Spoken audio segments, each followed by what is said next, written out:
DD किसान, बदलते भारत की शान।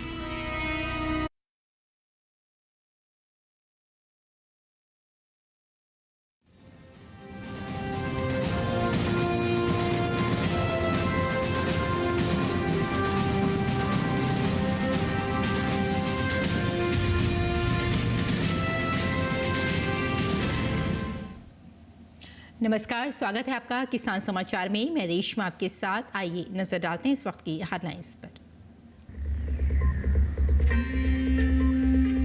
केंद्रीय कृषि मंत्री शिवराज सिंह चौहान ने कर्नाटक के किसानों को दी राहत। आम के घटे भाव के अंतर की राशि देगी केंद्र और राज्य सरकार।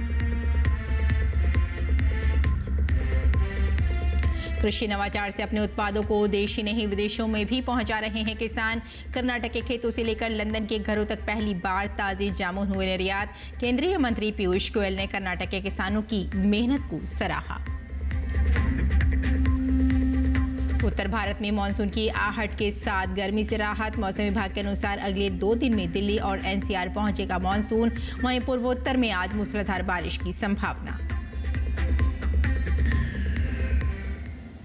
और अब समाचार विस्तार से। केंद्र सरकार देश के किसानों को हर संभव मदद पहुंचाने का निरंतर प्रयास कर रही है। इसी कड़ी में कर्नाटक के आम उत्पादक किसानों को भाव की समस्या से केंद्रीय कृषि मंत्री शिवराज सिंह चौहान ने बड़ी राहत दी है। कर्नाटक के किसानों को आम के घटे भाव के संबंध में किसानों को अंतर की राशि का भुगतान केंद्र और राज्य सरकार मिलकर करेगी। ये फैसला केंद्रीय मंत्री शिवराज सिंह और कर्नाटक के कृषि मंत्री एन चेलुवरायस्वामी के बीच वीडियो कॉन्फ्रेंसिंग के जरिए हुई बैठक में लिया गया।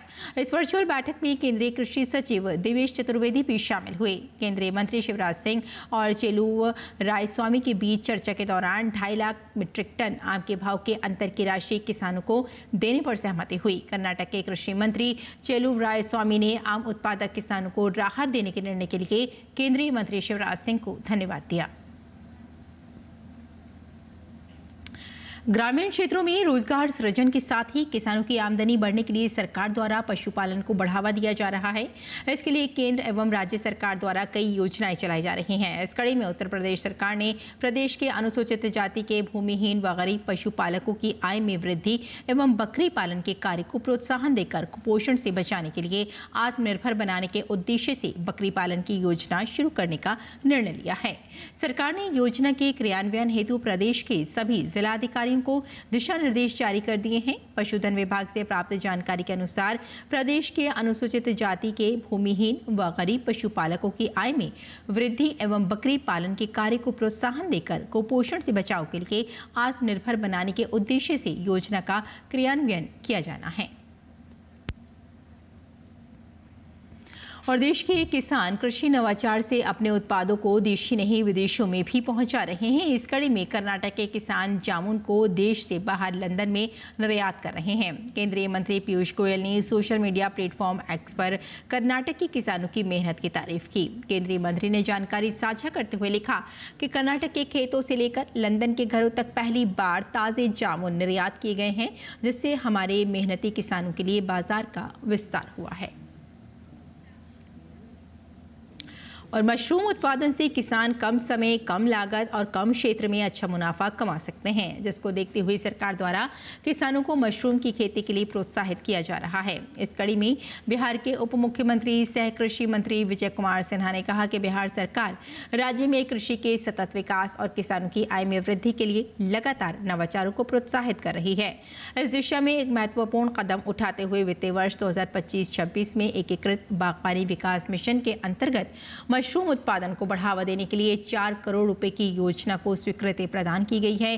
कृषि मंत्री ने कहा कि ये योजना राज्य में मशरूम उत्पादन को संगठित और आधुनिक बनाने की दिशा में मील का पत्थर साबित होगी। उन्होंने कहा कि इस योजना के तहत निजी क्षेत्र में मशरूम उत्पादन से जुड़ी विभिन्न इकाइयों की स्थापना हेतु किसानों को वित्तीय सहायता दी जाएगी।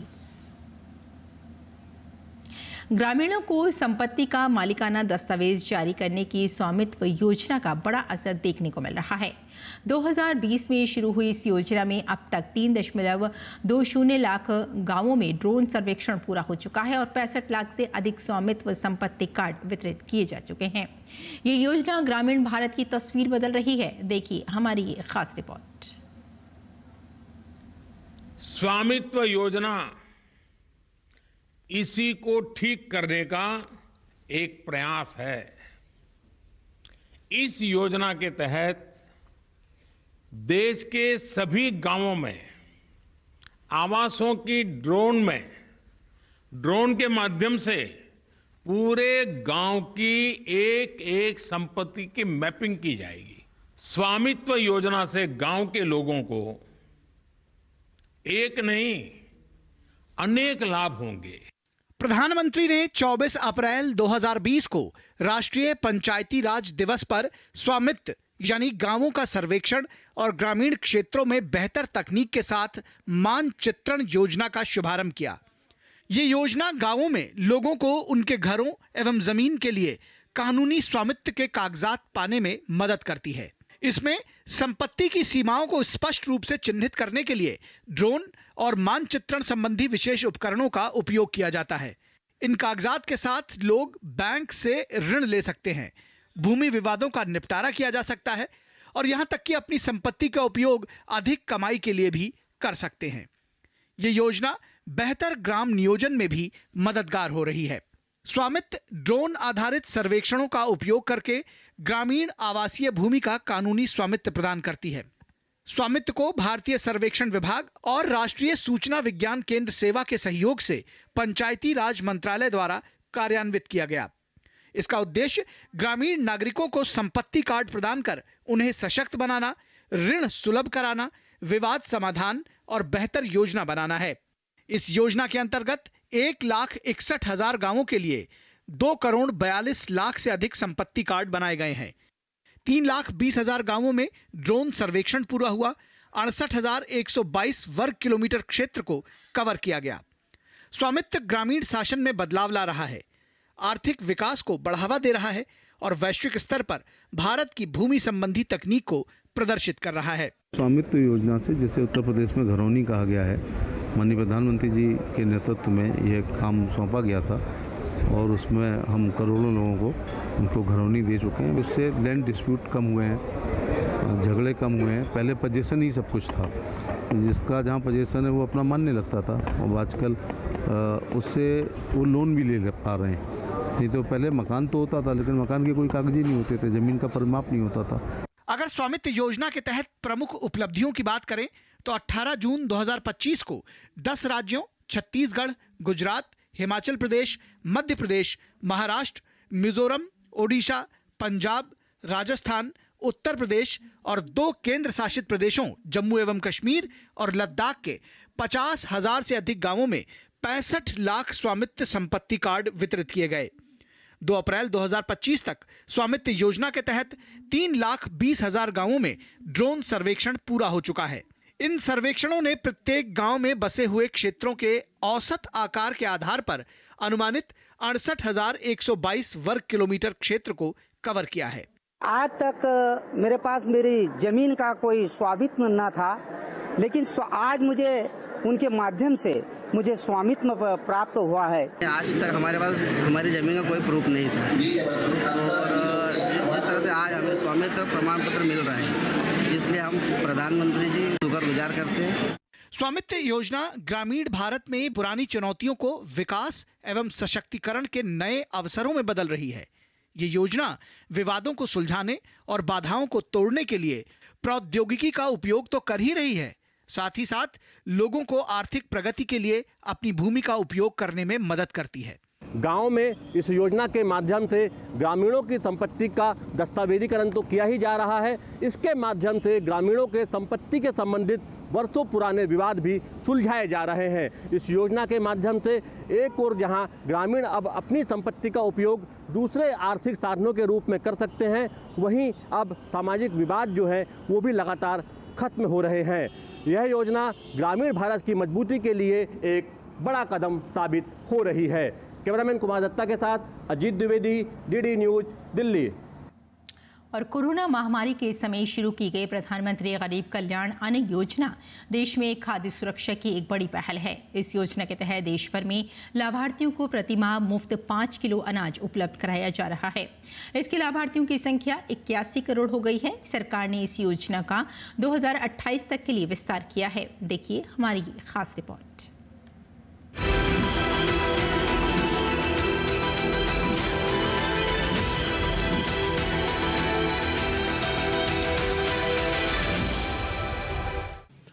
80 करोड़ से ज्यादा गरीब भाई बहनों को हर महीने परिवार के हर सदस्य को 5 किलो गेहूं या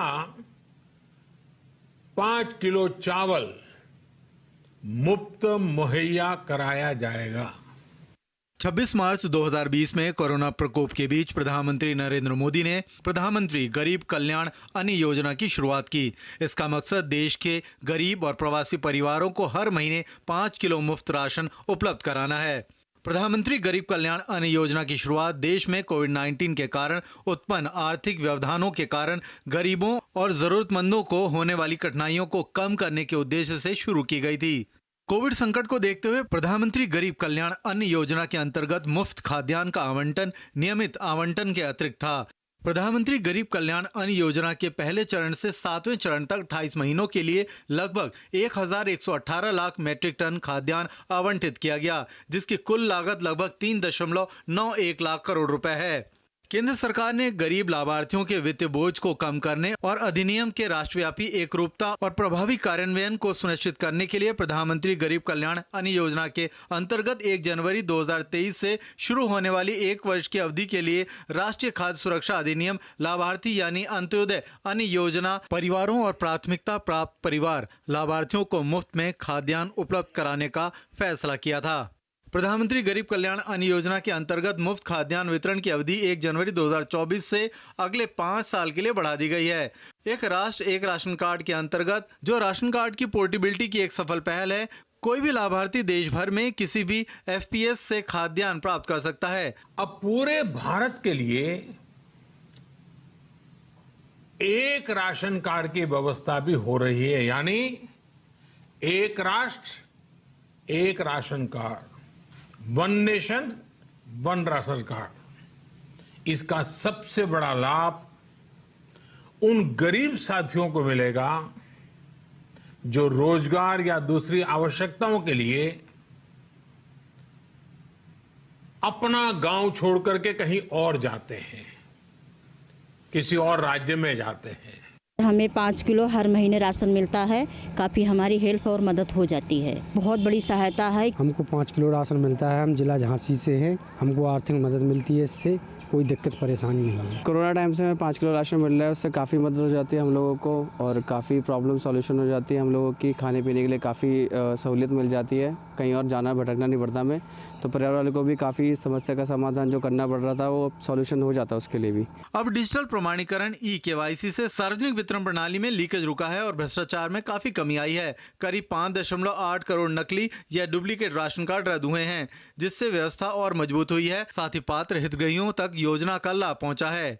योजना के तहत अप्रैल 2020 से मार्च 2025 तक 2131 लाख मैट्रिक टन अनाज का वितरण किया गया है, जिसके लाभार्थी का आंकड़ा 81 करोड़ पहुंच गया है। यह योजना दुनिया की सबसे बड़ी खाद्य सुरक्षा योजना है। इस योजना के माध्यम से 80 करोड़ से ज्यादा लोगों को हर महीने 5 किलो मुफ्त खाद्यान्न उपलब्ध कराया जा रहा है। इस योजना ने एक ओर जहां बड़ी संख्या में लोगों की खाद्य सुरक्षा पुख्ता की है, वहीं दूसरी ओर कुपोषण की समस्या को भी काफी हद तक कम करने का काम किया है। कैमरामैन कुमार दत्ता के साथ अजीत द्विवेदी, डीडी न्यूज, दिल्ली। बात मौसम की, उत्तर भारत में मानसून की आहट के साथ गर्मी से राहत मिलती नजर आ रही है। मौसम विभाग ने बताया कि अगले 2 दिनों में मानसून दिल्ली और अन्य क्षेत्रों में पहुंच जाएगा। आज से 26 जून तक उत्तर प्रदेश, पंजाब, हरियाणा, चंडीगढ़ में तेज बारिश होने की संभावना जताई है। इसके साथ ही आज से 27 जून तक बिहार, झारखंड, मध्य प्रदेश, छत्तीसगढ़, पश्चिम बंगाल में वर्षा होने के साथ आंधी और बिजली गिरने की भी संभावना है। 22 से 23 जून के दौरान राजस्थान में बहुत भारी वर्षा होने का अनुमान है। वहीं आईएमडी के मुताबिक आज से 27 जून के तक कोंकण, गोवा और महाराष्ट्र में हल्की से मध्यम वर्षा होने की संभावना है। बात करें पहाड़ी इलाकों की, जहां आज से 27 जून तक जम्मू कश्मीर, लद्दाख, मुजफ्फराबाद, हिमाचल प्रदेश, उत्तराखंड के अलग अलग स्थानों पर भारी वर्षा होने की संभावना जताई गई है। और आइए आप जान लेते हैं देश भर की मंडियों के भाव।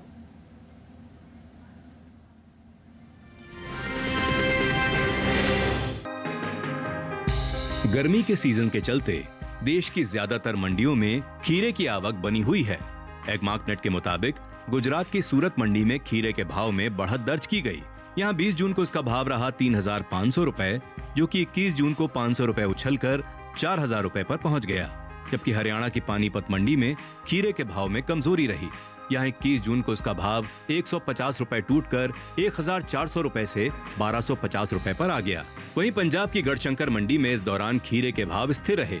यहाँ दोनों दिन यानी 20 और 21 जून को खीरा बिना किसी फेरबदल के 2,000 रुपए पर बिका। वहीं राजस्थान की श्री गंगानगर मंडी में खीरे की खरीद मजबूती के साथ हुई। यहाँ 20 जून को इसका भाव रहा 1,100 रुपए, जो कि 21 जून को 100 रुपए बढ़कर 1,200 रुपए हो गया। जबकि उत्तर प्रदेश की सहारनपुर मंडी में खीरे का कारोबार स्थिर भाव पर हुआ। यहाँ 20 जून को इसका भाव रहा 1,500 रुपए, जो कि 21 जून को भी 1,500 रुपए पर बना रहा। खीरे के निर्यात को देखें तो एपीडा की ओर से जारी ताजा आंकड़ों के मुताबिक साल 2024 में ककड़ी और खीरे का कुल निर्यात 2,44,243 मीट्रिक टन के पार पहुंच गया था, जिसकी अमेरिकी डॉलर में कीमत $256.58 मिलियन है।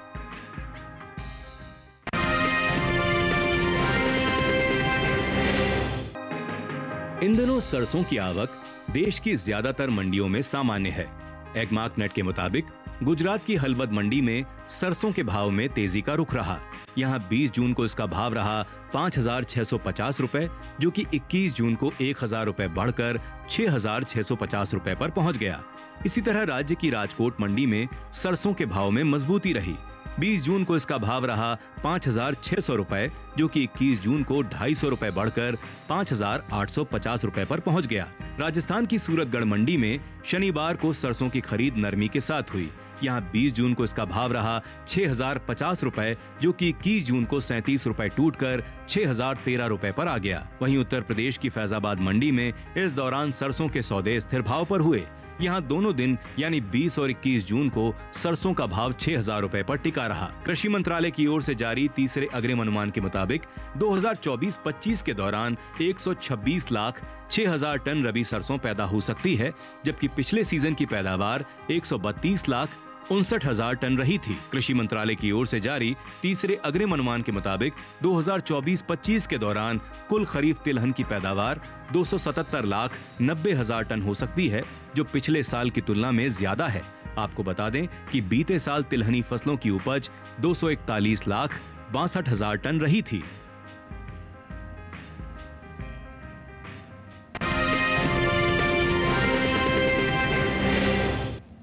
और किसान इस मौसम में कैसे रखें अपनी खेती का ख्याल, आइए जानते हैं।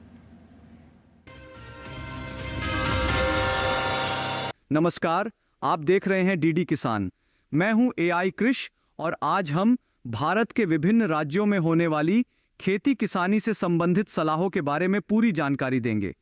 मध्य गुजरात में इस समय धान की नर्सरी, मूंगफली, बाजरा, ज्वार, अरहर, मूंग और उड़द की बुवाई का काम फिलहाल टाल दें।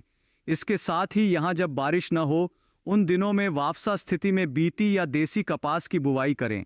मध्य गुजरात में ही साफ मौसम में केले की रोपाई करें। वहीं दक्षिण गुजरात के भारी वर्षा वाले क्षेत्र में गन्ना और सब्जियों के खेतों के साथ साथ धान और सब्जियों की नर्सरी से अतिरिक्त पानी निकालें। यहाँ तेज हवाओं और भारी वर्षा से गन्ने को बचाने के लिए या तो मजबूत बांस का सहारा दें या फिर पत्तियों को आपस में बांध दें। दक्षिण गुजरात क्षेत्र में भी गन्ने की फसल को तेज हवाओं से बचाने के लिए सहारा दें। साथ ही इस मौसम में किसी भी प्रकार के रासायनिक छिड़काव और उर्वरक प्रयोग को फिलहाल टालें। गुजरात के भाल और तटीय क्षेत्र में धान की नर्सरी, मूंगफली, बाजरा, ज्वार, अरहर, मूंग, उड़द और कपास की बुवाई को अभी स्थगित करें। इसके साथ ही पहले से बोए गए खेतों और नर्सरियों से जल निकासी की व्यवस्था करें। दक्षिण सौराष्ट्र क्षेत्र में अगर पर्याप्त वर्षा हो चुकी हो तो वाफसा स्थिति में मूंगफली, कपास और सोयाबीन की बुवाई करें। बुवाई के बाद खरपतवार नियंत्रण के लिए प्री इमर्जेंस हर्बिसाइड का छिड़काव करें।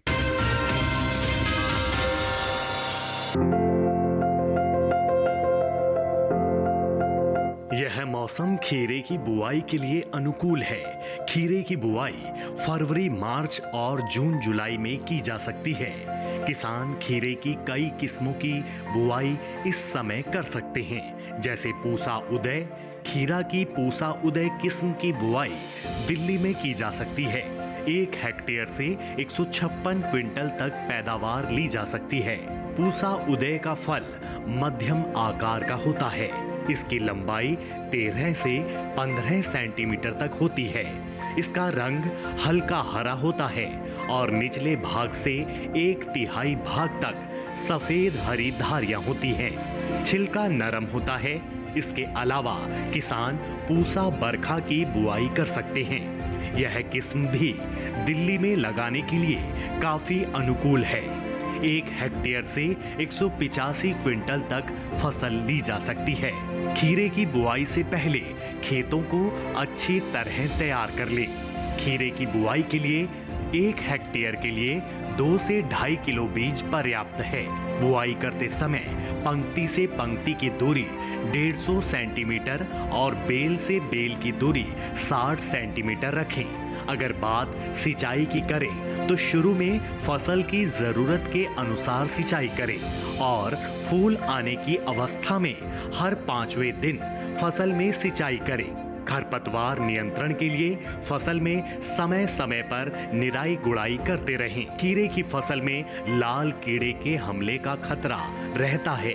लाल कीड़े से फसल को बचाने के लिए कार्बारिल दवा की 1 से 2 ग्राम मात्रा को 1 लीटर पानी में मिलाकर कीट प्रभावित जगह पर छिड़काव करें। लाल कीड़े के अलावा खीरे की फसल में फल मक्खी का हमला भी हो सकता है। फल मक्खी से बचाव के लिए मेलाथियान 50 EC दवा की 2 मिलीलीटर यानी 2 छोटे चम्मच मात्रा को 1 लीटर पानी में मिलाकर कीट प्रभावित जगह पर छिड़काव करें। ध्यान रखें कि इन दवाओं का उपयोग विशेषज्ञों की सलाह से ही करें।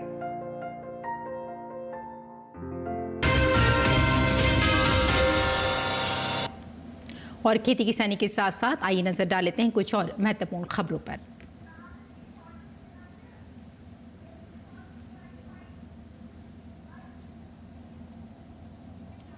इजराइल ईरान संघर्ष के बीच अब अमेरिका की ऑफिशियल एंट्री हो गई है। अमेरिकी सेना ने भी ईरान के परमाणु ठिकानों पर हमला बोल दिया है।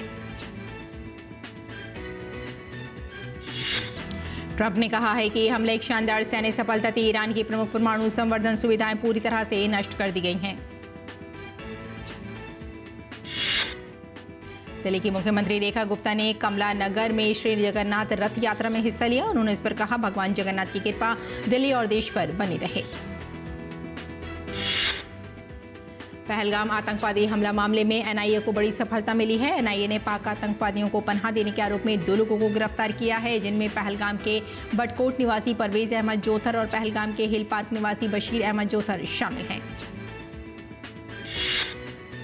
छत्तीसगढ़ राज्य के बीजापुर जिले के नेशनल पार्क क्षेत्र में जून के पहले पखवाड़े के दौरान सुरक्षा बलों द्वारा चलाए गए माओवादी विरोधी अभियानों में माओवादी कैडर और सुरक्षा बलों के साथ मुठभेड़ में 7 माओवादियों के शव बरामद किए गए। अहमदाबाद विमान हादसे के बाद डीजीसीए ने बड़ा फैसला लेते हुए एआईआर इंडिया के 3 अधिकारियों को क्रू कार्यसूची से संबंधित सभी भूमिकाओं और जिम्मेदारियों से हटाने का आदेश दिया है। केंद्रीय गृह मंत्री अमित शाह ने साफ किया है कि भारत ने सिंधु जल संधि को निलंबित करने का फैसला स्थायी रूप से लिया है और अब ये संधि बहाल नहीं की जाएगी। उन्होंने आरोप लगाया कि पाकिस्तान ने इस समझौते की शर्तों का उल्लंघन किया, इसलिए उसे अब वह पानी नहीं मिलेगा जो पहले उसे मिल रहा था। लद्दाख के द्रास में महाराष्ट्र के डिप्टी सीएम एकनाथ शिंदे ने सरहद शौर्यथान को हरी झंडी दिखाकर रवाना किया। साथ ही वहां पर मौजूद लोगों से उन्होंने बातचीत भी की। तो किसान समाचार में फिलहाल इतना ही। अनुमति दें, नमस्कार।